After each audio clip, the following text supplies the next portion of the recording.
اعوذ باللہ من الشیطان الرجیم بسم اللہ الرحمن الرحیم الحمد للہ رب العالمین الرحمن الرحیم اللہم صلی علی محمد وعلی آل محمد رب اشرح لی صدری ویسر لی امری واحلل عقدۃ من لسانی یفقہوا قولی۔ السلام علیکم ورحمۃ اللہ وبرکاتہ۔ الحمدللہ ہم لوگوں نے سورہ مائدہ جو ہے مکمل کر لی۔ سورہ مائدہ کے بعد آج ہماری سورہ انعام شروع ہونے جا رہی ہے۔ الحمدللہ سورہ انعام جو یہ مکی سورت ہے، اس میں 165 آیتیں ہیں اور 20 رکوع ہیں۔ انعام کا مطلب ہے جانور یا مویشی۔ شروع کرتے ہیں اس کی پہلے آیت سے۔ بسم اللہ الرحمن الرحیم۔ تمام تعریفیں اللہ ہی کے لائق ہیں جس نے آسمانوں کو اور زمین کو پیدا کیا اور تاریکیوں اور نور کو بنایا۔ پھر بھی کافر لوگ غیر اللہ کو اپنے رب کے برابر قرار دیتے ہیں۔ تمام تعریفیں جیسے کہ اللہ سبحانہ تعالیٰ کے لیے ہیں، جیسے کہ ہمارا قرآن کریم شروع ہوتا ہے سورہ فاتحہ سے، تو سب سے پہلے ہم جو ہے اللہ کی پناہ مانگتے ہیں شیطان مردود سے، اور پھر اللہ کی جو ہے حمد و ثنا کرتے ہیں کہ اللہ بے حد مہربان اور ہمیشہ رحم کرنے والا ہے، اور پھر ہم شروع کرتے ہیں الحمدللہ رب العالمین، یعنی کہ تمام تعریفیں، تمام حمد و ثنا، ہر طرح کا شکر جو ہے وہ اللہ سبحانہ تعالیٰ ہی کے لیے ہے۔ اسی طرح اس آیت کا بھی، اس سورت کا بھی جو سٹارٹ ہے وہ اللہ کی حمد و ثنا سے ہے۔ بے شک اس میں کوئی شک نہیں کہ اللہ کی تعریف اور اللہ کی حمد و ثنا ہی ہے انسان کے لیے روح کی روشنی کے لیے، روح کی غذا۔ جس نے آسمانوں اور زمین کو پیدا کیا ہے، بے شک اسی نے آسمانوں، زمین اور جو کچھ اس کے درمیان ہے اور جو کچھ اس کے الگ ہے، علاوہ ہے، ان سب کو پیدا کرنے والا ایک ہی رب اللہ سبحانہ تعالیٰ ہے۔ اللہ تعالیٰ نے جو ہے تاریکیوں اور نور کو بنایا، یعنی ظلمات سے رات کی تاریکی اور نور سے دن کی روشنی یا کفر کی تاریکی اور ایمان کی روشنی مراد ہے۔ اس سے ٹھیک ہے، تاریکیوں سے مراد جو ہے وہ کفر کی تاریکی بھی ہے، اور نور سے مراد جو ہے وہ نور کے علاوہ ایمان کی روشنی بھی ہے۔ اور جیسے کہ نور کے مقابلے میں ظلمات کو جمع کا ذکر کیا گیا ہے، اس میں ظلمات کہا گیا، ظلم نہیں، اس لیے کہ ظلمات کے اسباب بھی بہت زیادہ ہیں اور اس کی انواع اقسام بھی زیادہ ہیں، اور نور کا ذکر بطور جنس ہے جو اپنی تمام انواع کو شامل ہے۔ اور چونکہ ہدایت اور ایمان کا راستہ ایک ہی ہے، 4 یا 5 یا متعدد نہیں ہے، اس لیے نور کو اس میں واحد صیغے میں ذکر کیا گیا ہے۔ اور اللہ سبحانہ تعالیٰ فرماتے ہیں کہ اس کے بعد بھی جو ہے کافر لوگ غیر اللہ کو اپنے رب کے برابر قرار دیتے ہیں، یعنی کہ اللہ کے ساتھ دوسروں کو شریک کرتے ہیں، یعنی کہ اللہ تک وسیلہ جو بنانے کا جو معاملہ ہے کہ جی یہ اللہ تک ہمارا وسیلہ ہماری دعائیں پہنچاتے ہیں، تو یہ سارے معاملے شرک کے تھے۔ تو یہ اللہ سبحانہ تعالیٰ نے فرمایا کہ جو وسیلہ تم دنیا میں تلاش کرتے ہو میرے تک آنے کا، چاہے وہ دنیا کی کوئی بھی مخلوق ہو، وہ جو ہے شرک میں ہوگی کہ میں ایک رب ہوں جو تمہاری شارک سے بھی زیادہ نزدیک ہوں، اور میں تمہیں سنتا ہوں، جانتا ہوں، ہر چیز کو تمہیں پیدا کرنے والا ہوں، تم مجھے ہی پکارو، تو تم اپنے رب کے برابر جو ہے دوسروں کو کیوں شریک کر دیتے ہو۔ آیت نمبر 2 کا ترجمہ ہے، وہ ایسا ہے جس نے تم کو مٹی سے بنایا، پھر ایک وقت معین کیا اور دوسرا معین وقت خاص اللہ ہی کے نزدیک ہے، پھر بھی تم شک رکھتے ہو۔ دیکھیں، وہ ایسا ہے جس نے تمہیں مٹی سے بنایا، یعنی تمہارے باپ حضرت آدم علیہ السلام کو، جو تمہاری اصل ہیں، جن سے تم سب پیدا ہوئے ہو۔ اور اس کا دوسرا مطلب یہ بھی ہو سکتا ہے کہ ہم نے تم کو مٹی سے بنایا کہ جو خوراک اور غذائیں تم کھاتے ہو وہ سب کی سب مٹی سے، یعنی زمین سے ہی پیدا ہوتی ہیں۔ اللہ آسمان سے پانی برساتا ہے اور پھر زمین سے فصلیں نکالتا ہے، سبزیاں اور مختلف انواع کی پھل اور سبزیاں اور سب چیزیں، اور انہی کو ہم کھاتے ہیں، اور انہی غذاؤں سے نطفہ بھی بنتا ہے جو رحم مادر میں جا کر تخلیقی انسان کا باعث بنتا ہے۔ ٹھیک ہے نا، ایک انسان جو رحم مادر میں جاتا ہے، ایک نطفہ جو رحم مادر میں جاتا ہے، وہ ایک تخلیقی انسان بنتا ہے۔ تو مٹی سے مراد، ہم نے تم کو مٹی سے بنایا، اس سے اس کے کئی معنی مراد ہیں، جیسے کہ میں نے آپ کو بتایا کہ مٹی سے ہی ہماری غذائیں ہیں اور وہ ہم کھاتے ہیں، اور اسی سے نطفہ پیدا ہوتا ہے۔ تو وہ یعنی کہ وہ نطفہ جو ہے وہ ایک مٹی ہی ہے۔ ٹھیک ہے، لیکن ظاہر سی بات ہے وہ ایک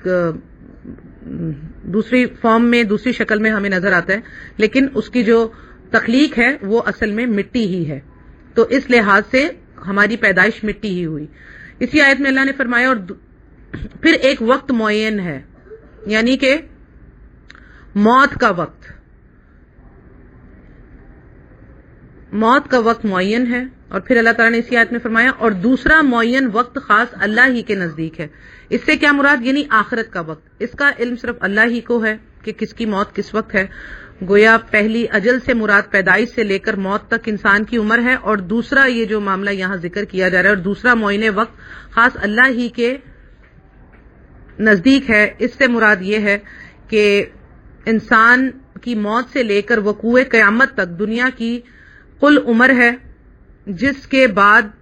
زوال اور فنا سے دنیا دوچار ہو جائے گی اور ایک دوسری دنیا یعنی آخرت کی زندگی کا آغاز ہو جائے گا۔ تو اللہ تعالیٰ کہتے ہیں کہ پھر بھی تم شک رکھتے ہو، یعنی قیامت کے وقوع میں، جیسا کہ کفار و مشرکین کہا کرتے تھے کہ جب ہم مر کر مٹی میں مل جائیں گے تو کس طرح ہمیں دوبارہ زندہ کیا جا سکے گا۔ اللہ تعالیٰ نے فرمایا جس نے تمہیں پہلی مرتبہ پیدا کیا ہے دوبارہ وہی اللہ تمہیں زندہ کرے گا۔ یہ سورہ یاسین میں بھی آئے گا اور بہت سی جگہ ہم اس کو پڑھیں گے کہ جس نے تمہیں پہلی مرتبہ پیدا کیا تو کیا اس کو تمہیں دوسری مرتبہ پیدا کرنے میں کوئی مشکل ہے؟ بالکل نہیں۔ آیت نمبر 3 کا ترجمہ ہے اور وہی ہے معبود برحق آسمانوں میں بھی اور زمین میں بھی، وہ تمہارے پوشیدہ احوال کو بھی اور تمہارے ظاہر احوال کو بھی جانتا ہے، اور تم جو کچھ عمل کرتے ہو اس کو بھی جانتا ہے۔ آیت نمبر 3 کا ترجمہ ہے اور وہی ہے معبود برحق آسمانوں میں بھی اور زمین میں بھی، وہ تمہارے پوشیدہ احوال کو بھی اور تمہارے ظاہر احوال کو بھی جانتا ہے، اور جو کچھ عمل کرتے ہو اس کو بھی جانتا ہے۔ یعنی کہ جو ایک مسلمان کا اہل سنت کا صحیح عقیدہ ہے، اہل سنت والجماعت یعنی جو صحابہ کرام کی جماعت تھی، یہ اس سے مراد ہے، ورنہ آج کل تو ہر فرقے نے اپنے نام اہل سنت والجماعت رکھا ہے۔ میں صحابہ کرام کے عقیدے کی بات کر رہی ہوں کہ عقیدہ ان کا یہی تھا کہ اللہ سبحانہ تعالیٰ خود عرش پر موجود ہے جس طرح اس کی شان کے لائق ہے۔ ہمیں نہیں پتا کس طرح، جو اللہ کی شان کے لائق ہے، لیکن اپنے علم کے لحاظ سے اللہ سبحانہ تعالیٰ ہر جگہ ہے، یعنی اپنے علم کے لحاظ سے، اپنی ذات کے لحاظ سے اللہ آسمان کے ساتویں آسمان پر اپنے عرش پر موجود ہے، اپنے علم کے لحاظ سے ہر جگہ موجود ہے، یعنی اللہ کے علم و خبر سے کوئی چیز بھی باہر نہیں ہے۔ البتہ بعض گمراہ فرقوں نے اللہ تعالیٰ کو عرش پر نہیں مانتے اور کہتے ہیں کہ اللہ تعالیٰ ہر جگہ موجود ہے، تو یہ بات صحیح نہیں، بالکل غلط عقیدہ ہے۔ قرآن کا جو عقیدہ ہے، جو ہم آگے بھی چل کر پڑھیں گے، جس سے ہمیں پتہ چل جائے گا کہ اللہ اپنے عرش پر مستوی ہے، یہ آیت ہم آگے چل کر بھی بہت جگہ پڑھیں گے۔ تو اللہ تعالیٰ جو ہے وہ اپنے علم کے اعتبار سے ہر جگہ موجود ہے، لیکن اپنی ذات کے اعتبار سے وہ اپنے عرش پر ہے، اور یہ عقیدہ صحیح نہیں۔ جس طرح لوگ جو ہے اللہ تعالیٰ کو ہر جگہ موجود مانتے ہیں، یہ عقیدہ غلط ہے۔ اور اللہ سبحانہ تعالیٰ وہ ذات جس کو آسمانوں اور زمینوں میں اللہ کہہ کر پکارا جاتا ہے، اور آسمانوں اور زمین میں جس کی حکمرانی ہے، اور آسمان اور زمین میں جس کو معبود برحق سمجھا جاتا ہے، مانا جاتا ہے، وہ اللہ تمہارے تمام پوشیدہ اور ظاہر کسی بھی طرح کے عمل ہوں ان سب کو جانتا ہے، اور اللہ سبحانہ تعالیٰ ہی ظاہری سی بات ہے جانتا ہے، کیونکہ جس نے جو کریٹر ہے، جو پیدا کرتا ہے، وہی اپنی مخلوق کے تمام معاملات کو جانتا ہے اور اس کو پتا ہے کہ کون کیا کر رہا ہے۔ تو وہ اپنے علم کے لحاظ سے ہر کسی کو دیکھ رہا ہے، اپنے ساتویں عرش سے جو زمین کے اندر چیز ہے، جو زمین کے اندر دبی ہوئی چیز ہے،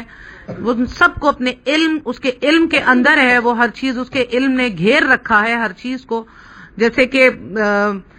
رات، کالی رات میں کالے پہاڑ پر کالی چونٹی چلتی ہے، تو اس کو بھی اللہ دیکھ رہا ہے اور سن رہا ہے،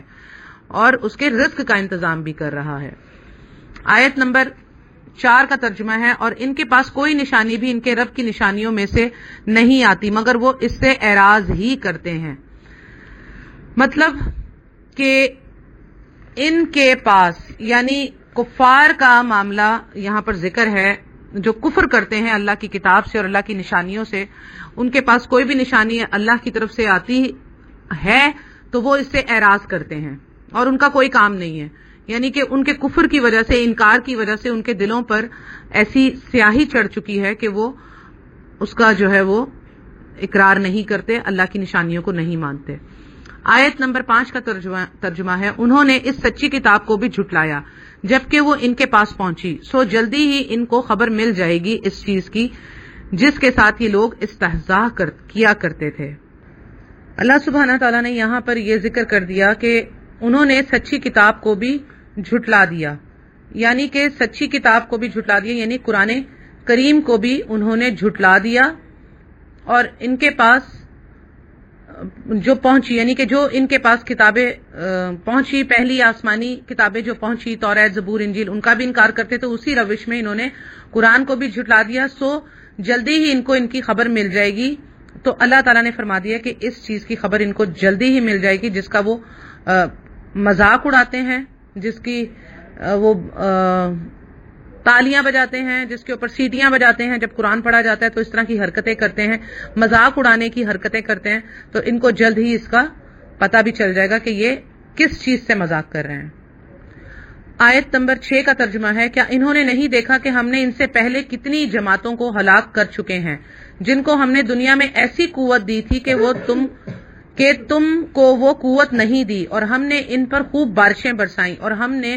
ان کے نیچے سے نہریں جاری کی، پھر ہم نے ان کو ان کے گناہوں کے سبب ہلاک کر ڈالا، اور ان کے بعد دوسری جماعتوں کو پیدا کر دیا۔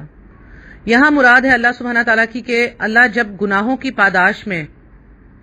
امتوں کو ہلاک کر دیتا ہے، اور اللہ نے یہاں پر یہی کہا کہ ہم نے گناہوں کی وجہ سے تم سے پہلے بھی امتوں کو ہم ہلاک کر چکے ہیں، جبکہ وہ بڑی طاقت اور قوت میں زیادہ تھیں، اور تم سے بھی بہت زیادہ تھی طاقت اور قوت میں، اور خوشحالی اور وسائل اور رزق کی فراوانی میں بھی تم سے بہت زیادہ بڑھ کر تھیں، تو تمہیں ہلاک کرنا ہمارے لیے کیا مشکل کام ہے۔ اور کسی قوم کی محض مادی ترقی اور خوشحالی سے یہ نہیں سمجھ لینا چاہیے کہ وہ بہت کامیاب و کامران ہے، البتہ اس کی صورتیں ہوتی ہیں کچھ کہ جیسے بطور امتحان اللہ قوموں کو عطا فرماتا ہے، لیکن جب یہ مہلت جو ہے ختم ہو جاتی ہے تو پھر یہ ساری ترقیاں اور خوشحالیاں انہیں اللہ عذاب سے بدل دیتا ہے، اور یہ ترقی یا خوشحالی جو ہے وہ اللہ کے عذاب سے نہیں بچا سکتی۔ جب سونامی آتا ہے تو کتنی ہی ٹیکنالوجی کے باوجود بھی سونامی کو نہیں روکا جا سکتا، اور وہ بڑے ہی جدید ترین بسے ہوئے شہروں کو ایک دم تباہ کر دیتا ہے، نیست و نابود کر دیتا ہے۔ زلزلہ آتا ہے تو بھی کوئی ٹیکنالوجی اور کوئی معاملہ جو ہے کام نہیں آتا، بلکہ جو بڑی ترقی کے ساتھ بنائی ہوئی عمارتیں ہوتی ہیں وہ ساری کی ساری پل بھر میں ریزہ ریزہ ہو جاتی ہیں۔ تو اللہ تعالیٰ نے یہاں ڈرایا کہ تم سے پہلے بھی ہم نے بڑی ساری قوموں کو، جیسے کہ قوم سمود تھی، اور قوم سمود تھی، اور ہود علیہ السلام کی قوم تھی، اور صالح علیہ السلام کی قوم تھی، تو ان کا بھی معاملہ اسی طرح سے اللہ تعالیٰ نے برابر کر دیا۔ آیت نمبر 7 کا ترجمہ ہے، اور اگر ہم کاغذ پر لکھا ہوا کوئی نوشتہ آپ پر نازل فرماتے، پھر اس کو یہ لوگ اپنے ہاتھوں سے چھو بھی لیتے، تب بھی یہ کافر لوگ یہی کہتے کہ یہ کچھ بھی نہیں مگر سری جادو ہے۔ یعنی یہ ان کے انکار کا اظہار ہے جو یہ انکار کرتے ہیں نبی صلی اللہ علیہ وسلم کا، کہ اتنے واضح نوشتہ الہی کے باوجود، یعنی کہ یہ جو قرآن کریم نبی صلی اللہ علیہ وسلم پر نازل کیا ہے، اس کے باوجود بھی وہ اسے ماننے کے لیے تیار نہیں ہوں گے، اور پھر بھی کہہ دیں گے کہ ایک ساحرانہ کرتب قرار دیں گے، یعنی کہ جادو کا، کہ یہ جادو ہے، ساحرانہ۔ تو جیسے کہ قرآن مجید میں دوسری جگہ بھی یہ ہم پڑھیں گے جا کر آگے، جیسے سورہ حجر میں اللہ تعالیٰ نے فرمایا کہ اگر ہم ان پر آسمان کا کوئی دروازہ کھول دیں اور یہ اس میں چڑھنے بھی لگ جائیں، تب بھی کہیں گے کہ ہماری آنکھیں متولی ہو گئی ہیں، بلکہ ہم پر جادو کر دیا گیا ہے۔ اور اگر وہ آسمان سے گرتا ہوا ٹکڑا بھی دیکھ لیں تو کہیں گے یہ تہ بتہ بادل ہے۔ یعنی کہ یہ لوگ کسی بھی حال میں ماننے والے نہیں ہیں، یعنی عذاب الہی کی کوئی نہ کوئی ایسی توجیہ کر لیں گے کہ جس میں مشیت الہی کا کوئی دخل انہیں تسلیم کرنا نہ پڑے۔ حالانکہ کائنات میں جو کچھ بھی ہوتا ہے وہ اللہ کی مشیت سے ہوتا ہے، تو یہ لوگ اتنا زیادہ کفر میں آگے بڑھ چکے ہیں کہ یہ کسی بھی چیز کو دیکھ کر اسے جادو قرار دے دیتے ہیں، جیسے کہ حضرت موسیٰ علیہ السلام کے معاملے میں بھی ہوا۔ اسی لیے حضرت موسیٰ علیہ السلام کا ذکر ہم آگے چل کر پڑھیں گے, اور ان کا ذکر بہت زیادہ اسی لیے آیا ہے کہ ان کے جتنے بھی معاملات تھے, بنی اسرائیل کا جو معاملات تھا, وہ آج ہمارے ساتھ ہو بہو بلکہ اس سے بڑھ کر ہی پیش آ رہا ہے کہ ہمارا بھی وہی بنی اسرائیل والا بلکہ اس سے بدتر حال ہے. آیت نمبر 8 کا ترجمہ ہے, اور یہ لوگ یوں کہتے ہیں کہ ان کے پاس کوئی فرشتہ کیوں نہیں اتارا گیا, اور اگر ہم پر کوئی فرشتہ بھیج دیتے تو سارا قصہ ہی ختم ہو جاتا, پھر ان کو ذرا مہلت بھی نہ دی جاتی. یہ بڑی امپورٹنٹ آیت ہے, سورہ انعام کی آیت نمبر 8. اس کو آپ دلیل کے طور پر بھی نوٹ کر کے رکھیے کہ جب لوگ کہتے ہیں نا کہ نبی صلی اللہ علیہ وسلم نور ہیں, بشر نہیں ہے, انسان نہیں ہے, اس طرح کی جب باتیں کرتے ہیں تو اس میں بھی آپ کو یہ آیت بہت کام آئے گی, اور یہ آگے بھی بار بار ریپیٹ ہوتی رہے گی. یہاں پر کہا گیا کہ اور یہ لوگ یوں کہتے ہیں کہ ان کے پاس کوئی فرشتہ کیوں نہیں اتارا گیا, اور اگر ہم پر کوئی فرشتہ بھیج دیتے تو سارا قصہ ہی ختم ہو جاتا. ٹھیک ہے نا, وہ کہتے تھے کہ بھئی فرشتہ بھیج دیں تو سارا ہم ایمان لے آئیں, تو اللہ تعالیٰ نے کہا پھر ان کو ذرا مہلت بھی نہیں دی جاتی. اللہ تعالیٰ نے انسانوں کی ہدایت اور رہنمائی کے لیے جتنے بھی انبیاء اور رسول بھیجے ہیں وہ انسانوں میں سے ہی بھیجے ہیں. ہر قوم کے اندر اسی کے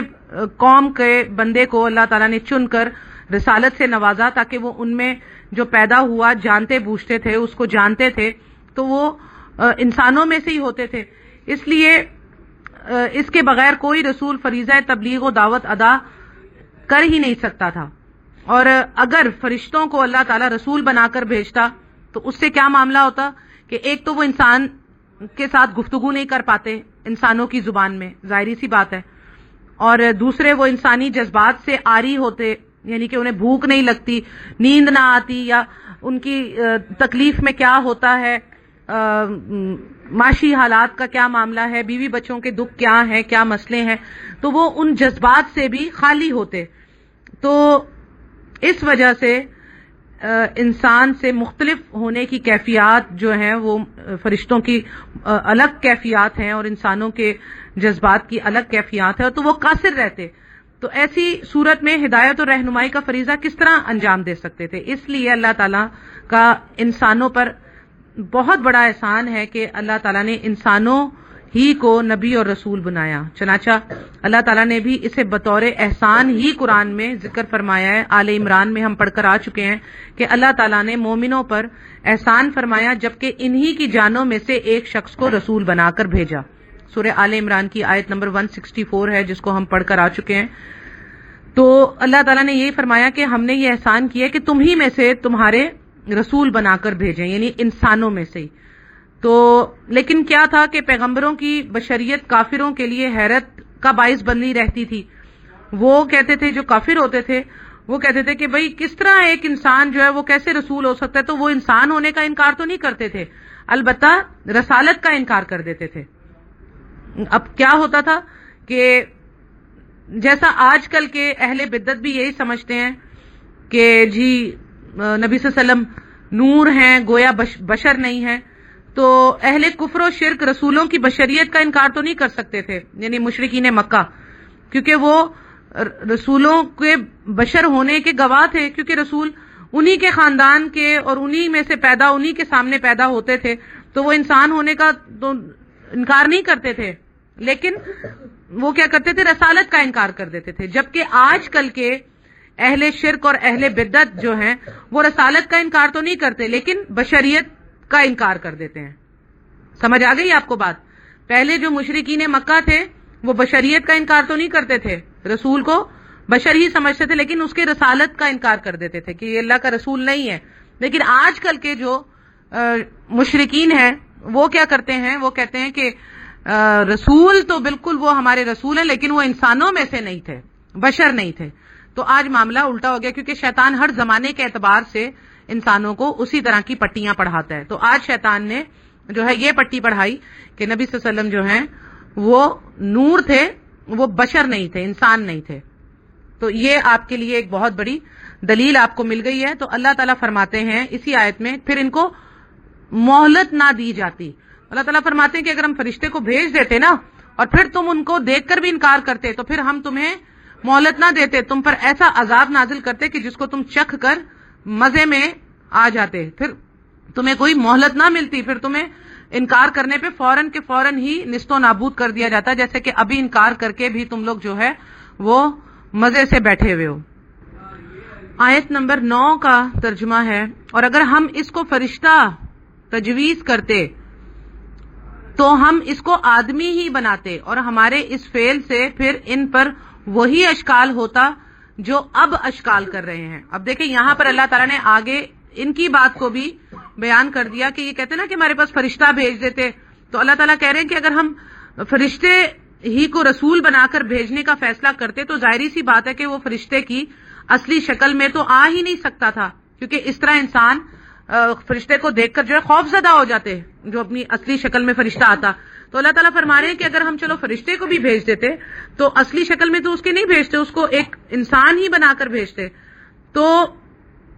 کیا کرتے یہ تب بھی تم لوگ دور بھاگتے، اور اسے انسانی شکل میں بھیجا جاتا تو یہ تمہارے جو لیڈر ہیں یہ اعتراض اور شبہ پیش کرتے ہیں کہ یہ تو انسان ہی ہے، تو تمہارے جو لیڈر ہیں اور تمہارے جو انکار کرنے والے لوگ ہیں وہ تب بھی انکار ہی کرتے کہ یہ تو ایک انسان ہی ہے، جو دیکھ کر بھی جو ہے اگر فرشتے کو بھی انسان بنا کر بھیجا تھا تو تب بھی وہ یہی کہتے کہ یہ بھی ہماری طرح کا ایک انسان ہے۔ تو اللہ تعالیٰ کہہ رہے ہیں کہ فرشتے کے بھیجنے کا بھی کوئی فائدہ نہیں ہوتا تم جیسوں کے لیے۔ آیت نمبر 10 کا ترجمہ ہے، اور واقعی آپ سے پہلے جو پیغمبر ہوئے ہیں ان کے ساتھ بھی استہزاء کیا گیا، یعنی مذاق کیا گیا، پھر جن لوگوں نے ان سے مذاق کیا تھا ان کو اس عذاب نے آ گھیرا جس کا تمسخر اڑاتے تھے، یعنی جس کا مذاق اڑاتے تھے۔ اللہ سبحانہ تعالیٰ نے فرمایا کہ اے نبی صلی اللہ علیہ وسلم یہ کوئی آپ کے لیے نئی بات نہیں ہونی چاہیے، آپ کو جیسے کہ ہم بتاتے جا رہے ہیں پچھلے پیغمبروں کا واقعات، ان کے سارے معاملات، کہ ان کے ساتھ بھی یہی معاملات ہوتے رہے، ان کی قوم ان کا اسی طرح مذاق اڑاتی تھی، ان کے ساتھ کھیل کرتی تھی، مذاق اڑاتی تھی۔ حضرت نوح علیہ السلام کو جب کشتی بنانے کا اللہ نے حکم دیا اور وہ جب کشتی بنانے لگے تو تب بھی لوگ ان کا مذاق اڑاتے تھے کہ یہ کیا پاگل ہو گیا، دیوانہ ہو گیا، کشتی بنا رہا ہے اور یہاں تو کوئی پانی کا تصور نہیں ہے اور یہ اس طرح کی حرکتیں کر رہے ہیں۔ اور اسی طرح قوم سمود نے اور حضرت ہود علیہ السلام کی قوم عاد نے جو ہے اسی طرح اپنے پیغمبروں کا مذاق اڑایا، ان سے ہنسی کی، تو ان کا پھر اللہ تعالیٰ نے کیسا حال کیا، ان کو عذاب میں کیسا گرفتار کیا اللہ تعالیٰ نے، اس کا ذکر ہم آگے چل کر پڑھیں گے تو پتہ چل ہی جائے گا۔ تو نبی صلی اللہ علیہ وسلم کو اللہ تعالیٰ حوصلہ دے رہے ہیں کہ آپ پریشان نہ ہوں، دل چھوٹا نہ کریں، بلکہ یہ پہلے بھی پیغمبروں کے ساتھ ایسے ہی مذاق کرتے رہے ہیں، ان کا مذاق اڑاتے رہے ہیں، تو یہ کوئی نئی بات نہیں ہے۔ آپ حوصلہ پکڑیں اور میری اس جو الہامی کتاب ہے، جو اللہ کی طرف سے وحی ہے، آپ کو جو پہنچ رہی ہے، آپ اس پر خود عمل کرتے جائیے اور اسے دوسرے لوگوں تک پہنچاتے رہیے۔ بے شک میں دیکھ لوں گا ان سب کو، اور میرا جو ہے عذاب وہ بہت سخت ہے۔ پھر الحمدللہ آج ہم لوگوں نے آیت نمبر 10 تک ترجمہ اور تفسیر کیا، سورہ انعام کی آیت نمبر 10 تک ترجمہ اور تفسیر مکمل کر لیا۔ اللہ سبحانہ تعالیٰ سے دعا ہے کہ جو کچھ ہم لوگوں نے پڑھا اللہ سبحانہ تعالیٰ اس پر ہمیں عمل کرنے کی توفیق عطا فرمائے، آگے پہنچانے کی توفیق عطا فرمائے اور اس کے مطابق زندگی گزارنے کی توفیق عطا فرمائے۔ آمین ثم آمین یا رب العالمین۔ وآخر دعوانا ان الحمد للہ رب العالمین۔ السلام علیکم ورحمۃ اللہ۔